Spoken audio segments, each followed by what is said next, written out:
Hi hello, எல்லாரும் எப்படி இருக்கிறீங்க? நல்லா இருக்கிறீங்களா?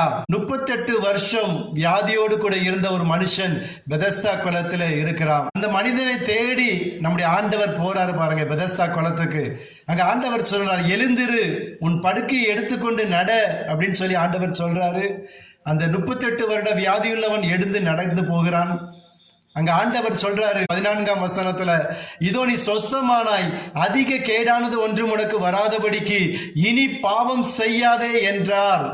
வார்த்தை வரும்போது விடுதலை வரும். ஆனா விடுதலையை பெற்றுக்கொண்ட நாம் விசுவாசத்துல இருக்கணும். பழைய வாழ்க்கைக்கு திரும்ப கூடாது. நம்ம விசுவாசத்துல வளருகிற பிள்ளைகளாய் நாம் மாறணுங்க. அதுக்கு தானங்க ஆண்டவர் நமக்கு வார்த்தையை தந்தாரு, வார்த்தையினால விடுதலையை தந்தாரு. விடுதலையை பெற்றுக்கொண்ட நாம் விசுவாசிகளாய் மாறணும்.